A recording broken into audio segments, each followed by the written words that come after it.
Gustavo Madero es el presidente nacional del PAN. Es empresario y político. En 1993 fue presidente del Centro Empresarial de Chihuahua, órgano que pertenece a la Coparmex. Fue director general de Planeación y Evaluación del Gobierno de Chihuahua, luego candidato del Partido Acción Nacional a la presidencia municipal de la ciudad de Chihuahua. Fue diputado federal y es senador de la República con licencia. Estudió Ciencias de la Comunicación y tiene diplomados en Alta Dirección de Empresas, Finanzas Internacionales y Análisis Político Estratégico. Gustavo Madero es sobrino nieto de don Francisco I. Madero, presidente de México tras el triunfo de la Revolución en 1910. Gustavo Madero, gracias por estar aquí con nosotros en Línea Directa. Gustavo, la elección se ve como una elección muy reñida. Los panistas llevaron a cabo todo un proceso de selección de candidatos en donde hay muchos raspados, dicen algunos. ¿Cómo ves el proceso interno? ¿Cómo se dio para la elección de candidato a la presidencia primero? ¿Crees que fue algo que funcionó, que hizo verse al partido como un partido que tiene capacidad para procesar sus diferencias internas? Totalmente, Ezra, gracias por la oportunidad. El PAN se distingue de los demás partidos porque es el único que le apuesta al proceso democrático. Es una apuesta y todo proceso democrático lleva una competencia interna, pero si tú ves el resultado es óptimo, excedió las expectativas. No solo logramos tener una candidata extraordinaria que logra un resultado en una primera vuelta contundente, sino que el mismo día se reconoce su triunfo por todos y sale unido el partido. El mismo día se le levanta la mano por los otros dos contendientes y nos permite demostrar que vale la pena apostarle a la democracia, a la posibilidad de que sea un número amplio de electores el que elija de manera directa quién quiere que lo represente.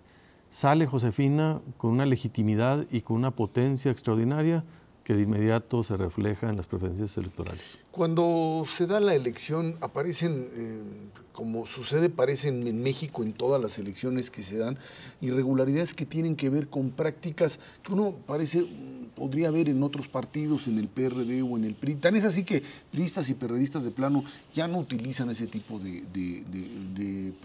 procedimientos porque les daña enormemente en su capacidad interna. ¿Ustedes también tuvieron ese tipo de problemas? Sí, definitivamente este tipo de prácticas se dan. La diferencia no es si se dan o no, sino cómo las atiendes y cómo se resuelven. Yo te diría que el PAN tiene una Comisión Nacional de Elecciones. Se elige, es como un pequeño IFE independiente del Comité Ejecutivo Nacional, es autónomo y es quien resuelve, administra toda la elección y sanciona el resultado y las prácticas que se han dado. En eso te digo, el problema no es que se den o no los malos comportamientos, sino si existe la instancia y los procedimientos para sancionarlos y para procesarlos. Los nombramientos de candidatos en Acción Nacional están por un lado basados en elecciones internas, pero tienes una parte que son designaciones directas por distintas razones y ahí es donde comienzan a darse también cuestionamientos. ¿Por qué designación directa, Gustavo? A ver, no, primero que nada, el partido lo único que tiene como designación directa, lo único que utilizamos fueron los 15 espacios que tiene el CEN para las diputaciones federales y los 3 espacios que tiene el CEN para el Senado. Todo lo demás se hizo de manera ordinaria. Todos nuestros procesos de candidatos a gobernador fueron elecciones participativas, intensas, e incluso tuvimos algunas abiertas a los ciudadanos, como el caso de Jalisco. Entonces, realmente las designaciones fueron la excepción y no la regla. ¿Por qué las designaciones? Porque en ese caso es por regla, es por reglamento. Esas no se pueden hacer de otra manera. Las del CEN es una designación. ¿Y eso no te genera un determinado conflicto con quien dice por qué el CEN va a decidir sobre este otro candidato? Sí, bueno, es que siempre cuando tú designas, elegir es renunciar. Y tú le dices que sí a uno y le dices que no a 14 o a 20. Bueno, pues eso es normal. Pero más allá de eso, Ezra, Lo que te digo es que el Partido Acción Nacional es el que utilizó el método democrático de manera generalizada para procesar no solo la candidatura a la presidencia de la República, sino a las gubernaturas, al Senado y a las diputaciones. ¿Por qué cuando se presentan rupturas dentro de Acción Nacional, que no se ven tan así grandes como en otros partidos, se van a otro partido, etcétera, estas son producto, dicen, de falta de atención? El caso de Rogelio Sada en Nuevo León. No, mira, el caso de Rogelio Sada tiene un punto de vista muy respetable en contra de una designación, no a favor de otra designación, sino en contra de una, ¿verdad? De Larrazábal. De Larrazábal. Aquí es muy importante el no caer en juicios sumarios, es lo que yo pediría, ¿sí? El caso de Larrazábal es un caso donde está contaminado de manera perversa por muchos intereses. Mira, en primer lugar, si yo le pregunto a la gente de Larrazábal, me va a decir, oye, los casinos, el Casino Royal, se murieron 42 gentes y no se debe de apoyar a alguien que esté relacionado con eso. Y no quiso renunciar tampoco. Bueno, primero que nada, no tiene absolutamente nada que ver con el Casino Royal. Primer dato, Casino Royal es una extorsión de la delincuencia organizada a un empresario dedicado a las apuestas y que no quiso pagar una extorsión, y eso lo declaró en la PGR en el extranjero, ¿sí? Que está en el extranjero el dueño, y hay gente detenida, arraigada y confesa. Y no tiene nada que ver con Larrazábal. El segundo es la presencia de un familiar suyo recibiendo dinero. El segundo es la presencia de un familiar suyo recibiendo dinero en otro casino, en otro evento, un casino que estuvo cerrado por esta administración en 4 ocasiones. ¿Y qué estaba recibiendo? ¿Cuánto estaba recibiendo dinero? Dime. 20,000 pesos.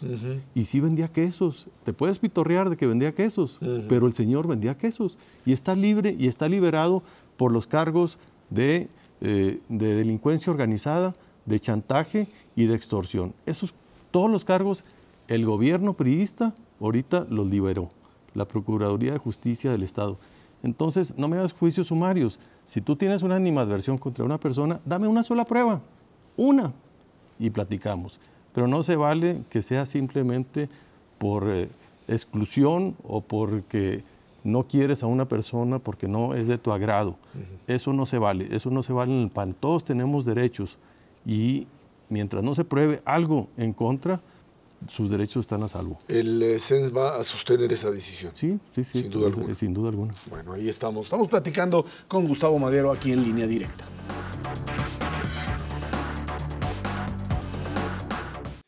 Gustavo Madero, el Partido Acción Nacional tiene que buscar un método para tratar de encontrar lo que podríamos llamar un discurso que le garantice un tercer triunfo. El poder se desgasta, el triunfo de Fox era el triunfo de la alternancia, el triunfo de Calderón era una confrontación directa y muy cerrada con otro candidato. Hoy los priistas son los que despuntan y tienen la posibilidad de recuperar el poder. ¿Cómo le hace el Partido Acción Nacional en términos de proyecto y de discurso para decir, puedo gobernar un tercer periodo? Mira, pues básicamente es entender en qué momento está el país, de dónde venimos y hacia dónde queremos ir. Así se llama la película, de dónde venimos y a dónde queremos ir. Queremos regresar a esas prácticas del siglo pasado, que muchos me dicen, hombre, ese es el PRI del siglo pasado. No, pues nomás volteen para los lados. Ahorita vean los estados que gobierna el PRI y díganme si ese es el modelo que quieren a nivel federal. Yo estoy convencido, Ezra, que los logros, los mayores avances que hemos hecho como país en la transición se han dado en el gobierno federal. Donde nos falta llevar esta agenda aún es a los gobiernos estatales y municipales. Si tú te fijas, aún hoy, en el siglo XXI, la tercera parte del país sigue siendo gobernada por el PRI de manera continua, monolítica, monopólica, durante 85 años. Y yo les pido a todos que hagan el ejercicio geográfico de recorrer el mapa de la República Mexicana de norte a sur y empiecen por Tamaulipas y sigan por Durango y por Coahuila y por Hidalgo y por el Estado de México y por Veracruz y le sigas así y te vas a espantar, o por lo menos debes espantarte. Si no te espantas ya me preocupo. de que tengamos en el siglo XXI, la tercera parte del país, 88 años gobernados por un solo partido. Eso es arcaico, es autoritario y no debemos de permitirlo. Imagínatelo, el PRI ahora en la presidencia de la República, pues ¿qué vas a hacer, Ezra? Si ahorita nos ha costado trabajo abrir los espacios de libertad y de democracia y todavía, aún teniendo la presidencia de la República, no logramos llevar ese oxígeno, esa luz de la transición a la tercera parte del país, pues ¿de qué se trata la película? De seguir avanzando en esta historia, no de retroceder. Y ahí la gente tiene que tomar una posición. ¿Qué más le conviene a tu familia? ¿Quién va a avanzar en los temas, no solo de democracia, sino de combatir los monopolios, de combatir la inseguridad, de combatir los carteles de la droga? Todas estas redes de intereses que tienen acechando al Estado mexicano, y quién tiene el compromiso precisamente de superar esta etapa de nuestro país para construir ese México posible que lo podemos hacer entre todos. Dicen los priistas, bueno, ya tuvieron 6 años para el asunto de la inseguridad y sí, no lo lograron. Imagínate nomás. Estos vatos tuvieron 70 años para el asunto de la pobreza y no lo lograron.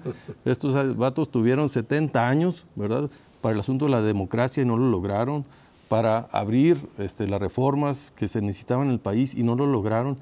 Se me hace un poco injusto, porque es un tema muy grave, el de la inseguridad. Nunca se logra en 5 años. Son temas que requieren un esfuerzo generacional, yo te diría, y hemisférico, internacional, no solo de una voluntad de una administración. Es muy injusto, pero lo que debemos de reconocer es que si queremos seguirle por aquí o queremos recular o esconder la cabeza como el avestruz, sin duda el camino es perseverar. El proyecto de Josefina Vázquez Mota tiene que ser un proyecto de continuidad del proyecto Calderón. Mira, es un proyecto que tiene que tener diferencias respecto a su forma de entender la sensibilidad misma de como mujer. Trae una aportación intrínseca, que creo que eso es muy positivo, pero en un marco de continuar lo bueno, lo que está ayudando a que el país avance en los cambios en la dirección correcta y superar esos lastres que aún no hemos podido sacudirnos en nuestro país. Creo que ese es el reto de Josefina, poder darle una continuidad a estos programas que empiezan a ser buenos. ¿Cuáles son los programas que empiezan a ser buenos? Los programas sociales, los programas de infraestructura, los programas de los equilibrios fiscales, los programas de seguridad, los programas de transparencia. Todos estos programas hay que continuarlos. ¿Y cuáles son los cambios que hay que hacer, verdad? Para ir mejorando la efectividad, pues es la coordinación mucho del gobierno federal con los estados, con el poder legislativo, una reforma de Estado, unas reformas pendientes que nos hacen falta, la reforma laboral, la reforma energética. Pues todo eso hay que seguirlo impulsando. ¿Cuál es el mejor partido y la mejor persona para hacerlo? Pues se llama una agenda que lo incorpore en su plataforma política. El Partido de Acción Nacional se ha definido durante mucho tiempo como un partido conservador, le dicen, por su ligazón con cierto tipo de planteamientos en términos de la familia, de la tradición, etcétera. Hay quien platicaba, yo con algunos liderazgos panistas, y dicen, es necesario correr hacia la ciudadanización y hacia un planteamiento mucho más amplio, mucho más liberal. ¿Hay espacio para eso en el PAN? No, claro. A ver, yo no tomo el tema de conservador. Yo te digo que el PRI es el conservador. El PRI es el que quiere conservar el status quo. El PAN es el que lo quiere cambiar. El conservador es el que no acepta las reformas. El reformador es el que las propone, las iniciativas. ¿Quién propone la reforma de Estado? Pues el presidente de la República, el PAN, y desde hace rato. Y ahí está, desde 2009 parada. ¿Quién propone la reforma laboral? Pues el PAN. Y te firmo la que me pongas enfrente con tal de que avancemos. ¿Quién es el conservador? El que quiere conservar los privilegios. Entonces no compro ese argumento. El PAN es el que está empujando las reformas desde su nacimiento. El PAN nace como un partido moderno, democrático, cuando el PRI estaba tratando de institucionalizar los cacicazgos y la izquierda, Ezra, estaba promoviendo la dictadura del proletariado y te decía que la democracia era burguesa. El PAN desde el 39 está empujando la democracia. Hoy te la empiezan a aceptar ya como un método más o menos aceptable. Nosotros siempre hemos estado a la vanguardia de la historia, empujando los cambios que nos hacen falta. A partir de la realidad actual, el Partido Acción Nacional, pues es un partido que tiene que jugar, dices tú, a la ciudadanización. Va sin aliados de otros partidos. Correcto. Y bueno, pues ¿dónde los va a encontrar? No se gana solito, ¿eh? No se gana solito. No, yo creo que sí. Sí se gana solo. No, se gana con los ciudadanos, como tú lo estás planteando. La alianza es con los ciudadanos. Y ahí tienes a una Isabel Miranda de Wallace, que es una ciudadana que la estamos proponiendo para jefa del gobierno del Distrito Federal, pero también estamos proponiendo diputados como el coordinador de todos los empresarios a nivel nacional, a Mario Sánchez. Estamos incorporando liderazgos de la sociedad para que participen, incluso pues, de las Fuerzas Armadas, del Ejército, de la Marina. Es un proyecto incluyente, plural, en el que lo que estamos convocando es a continuar la agenda de transformación y de cambios que no podemos dar ni por resuelta, ni porque ya dijimos el PAN tuvo 12 años en el poder y no lo logró. Pues aplícale ese comentario a el PRI que lleva 85 años en el Estado de México y sigues votando por él. O sea, hay que ser consistentes. Yo creo que el tema se trata de cuál es la agenda, cuál es el proyecto, y el proyecto es superar estos lastres heredados y quién es el partido y la persona que está comprometido con superarlos y cambiarlos. Estamos platicando con Gustavo Madero aquí en Línea Directa.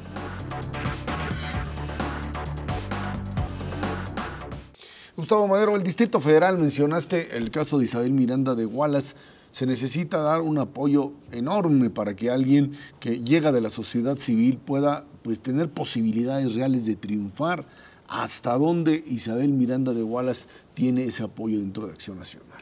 El apoyo de Acción Nacional es total. Lo que es un reto singular, el que una persona que no trae una cultura partidista entre en una dinámica de una contienda electoral. Es difícil, ¿no? Es un reto cultural, es un reto de alinear, pero hay toda la voluntad y la disposición. El reconocimiento primero para ella, porque es un acto de valentía como los que le han caracterizado a una mujer que ha sabido transformar, Ezra, el dolor y la desgracia en soluciones y resultados a través de su determinación, de su coraje y de su valentía. Eso lo mantiene también al aceptar participar como candidata de un partido, del Partido Acción Nacional, que le abre las puertas para que su agenda, la agenda de los ciudadanos, sea una agenda que se lleve a cabo a través de un partido que es instrumento. Mira, la visualización que tenemos nosotros es que el PAN es un instrumento de los ciudadanos. Somos una plataforma y precisamente aquí se está demostrando que en esta plataforma se pudo montar gentes como Maquío, como Barrio, como el propio don Luis H. Álvarez. Todos venimos de la sociedad civil, ¿sí? Utilizas al partido porque abre las puertas para que incorpores todos estos liderazgos, propuestas y proyectos y perfiles y la gente se identifique con ellos. Ese es el reto fundamental. Lo vamos a lograr con Isabel Miranda de Wallace. Es una mujer extraordinaria, es una mujer que ha hecho la epopeya de lograr lo que no hizo las instancias judiciales, lo hizo ella con su propio esfuerzo.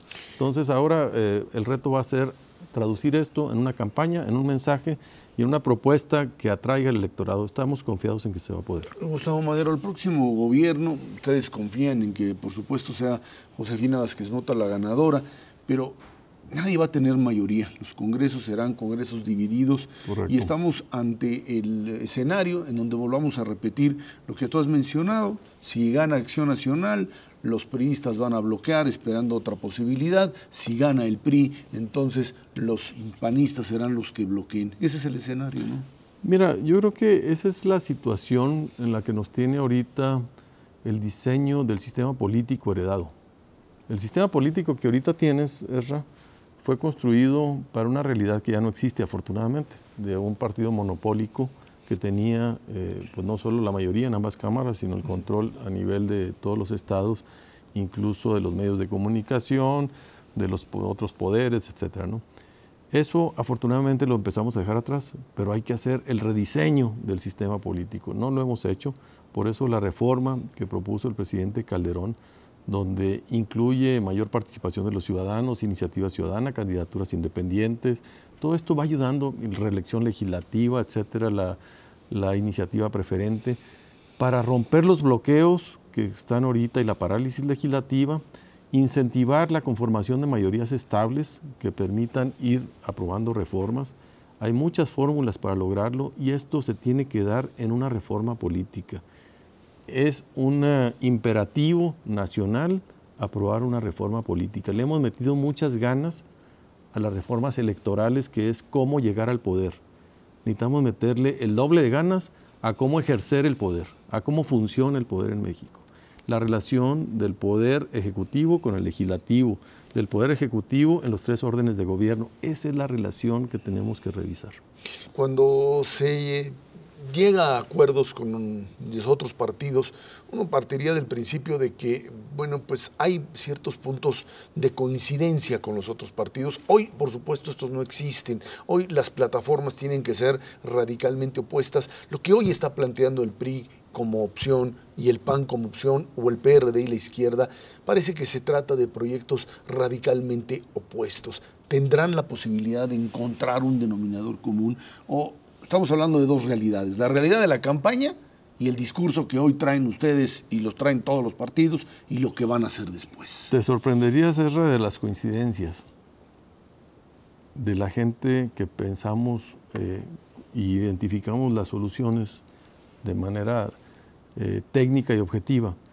Lo que también hay que reconocer son las imposibilidades que tienen los partidos para aprobar y expresarlas públicamente. Yo te diría que en los temas, por ejemplo, fiscales, hasta perredistas y priistas te aceptan la propuesta del PAN, pero te dicen: no puedo votar por ella, mi rey. No puedo, porque pierdo votos. Bueno, pues ese es el problema. Cuando el incentivo es electoral, ya nos llevó la tía de las muchachas. Tenemos que cambiar esto para que haya un incentivo de construir mayorías estables. Las mejores prácticas de políticas públicas no hay que inventarlas, son las mismas en todo el mundo. Es democracia, disciplina fiscal, bajar los impuestos a tasas simples pero generalizadas, sin excepciones. Eso existe en todo el mundo, no hay que inventar el hilo negro. El tema de la reforma laboral, las reformas energéticas, lo único que hay que reconocer es que somos los niños atrasados de la clase. No somos los que estamos a la vanguardia, sino los que no hemos hecho los cambios que todos los otros países. Y ponemos el caso de Brasil como ejemplo. Estos cambios los hizo Brasil hace 15 años. Nosotros tenemos que impulsar y reconocer, y tú y el electorado premiar a la gente que trae esta agenda de reformas y castigar a la que se está haciendo pato y que está lucrando, dosificando y no asumiendo costos para no perder elecciones, y por eso no aprueban las reformas y no se comprometen con la transición y construir este México entre todos. Esas soluciones están muy claras en todo el mundo, ¿eh? No hay que inventarlas. Lo que hay que instrumentarlas y comprometerlas y asumir algunos costos. El presidente Calderón y el PAN han asumido muchos costos con tal de empujar las soluciones de fondo, como el tema de la seguridad. Otros vatos, pues como que mejor esconden la cabeza y se hacen patos y administran ahí el problema. No se comprometen con la solución. Creo que México ya necesita partidos, gobiernos y gobernadores que se comprometan con la solución. Esa es la diferencia, y que el electorado va a tener el reto de distinguirlos, premiar a unos y castigar a los otros. ¿Dónde te ves el 2 de julio? El 2 de julio festejando. Gustavo Madero, muchísimas gracias por estar aquí con nosotros en Línea Directa. Muchas gracias. Fue Gustavo Madero, aquí en Línea Directa.